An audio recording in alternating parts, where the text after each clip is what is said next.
వాసు గారు, బండ్ల గణేష్ అప్పుడు అన్నాడు అల్లు అరవింద్ గారిని లాస్ట్లో వచ్చి మీరు ఇచ్చేస్తారని. ఇప్పుడు మీ ఇద్దరు కూడా అట్లానే అనిపిస్తోంది. అందరూ వాళ్ళు కష్టపడుతున్నారు, చివరిలో మీరు వచ్చి. అది గణేష్ గారు అన్నారు కానీ మేము ఎవరు యాక్సెప్ట్ చేయలేదండి.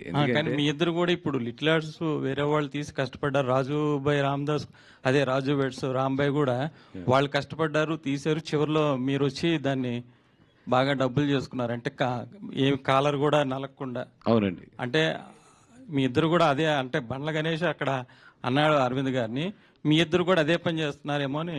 యా, అంటే నేను ఎప్పుడు కూడా గణేష్ గారి ఉద్దేశం ఏదైనా కూడా నా ఉద్దేశంలో అయితే, ఇప్పుడు మనకు ఒక దేవుడు ఒక 20 సంవత్సరాల నుంచి కష్టపడిన తర్వాత మనకు ఒకటి ఇచ్చాడు. ఒక పేరు అవ్వచ్చు, లేదంటే ఒక ఏమంటారు, ఒక ఆశీర్వాదం అయితే ఒకటి ఇచ్చారు. ఇప్పుడు మనకున్న సక్సెస్ని జనాలకు పంచిపెడతాం అనేది గుడ్ థింగ్. దాంట్లో నేను బెనిఫిట్ అవుతున్నాం and at the same time అవతల బెనిఫిట్ అవుతున్నారు. అది నాకు అరవింద్ గారు ఇచ్చారు.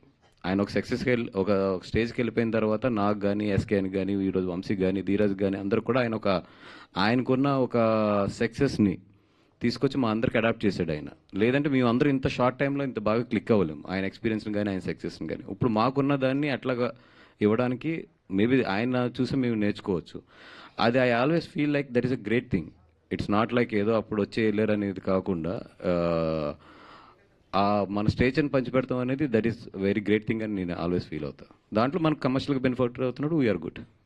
అసలు బేసిక్గా మీరు అడిగిన క్వశ్చన్లో సినిమా అనేది వ్యాపారం, ప్రొడక్షన్ వ్యాపారమే, డిస్ట్రిబ్యూషన్ వ్యాపారమే, ఎగ్జిబిషన్ వ్యాపారమే.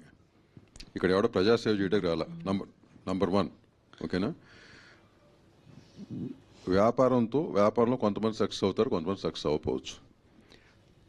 సక్సెస్ అయిన వాళ్ళ వెనకాల మీరు కానీ నేను కానీ అందరూ ఉంటాం, ఓకేనా? ఇప్పుడు వాళ్ళిద్దరూ కలిసి ఓ సెట్ పెట్టారు. ఎక్కడైతే వెళుతుందో ఆ వెలుతులో మీ వ్యాపారం చేద్దాం అనుకున్నారు. ఆ ఆలోచన చాలా మందికి వచ్చి ఉండొచ్చుగా. వీళ్ళకి వచ్చి ఇట్స్ ఎ పాజిటివ్ థింగ్ అండి. They are encouraging small films. అంటే నేనంటే సో దానికి తగ్గ కష్టం దానికి ఉంటుంది. ఓకే, దానికి తగ్గ కష్టం ఉంటుంది, సక్సెస్ అవుతే దానికి తగ్గ డబ్బు వస్తుంది. ఇందాక అదే అన్నా నేను. ఇట్లాంటి ప్లాట్ఫామ్ చాలా మంది కోరుకుంటున్నారు.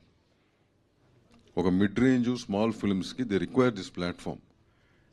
ఎందుకంటే this network and this planning చాలా మందిలో లేదు.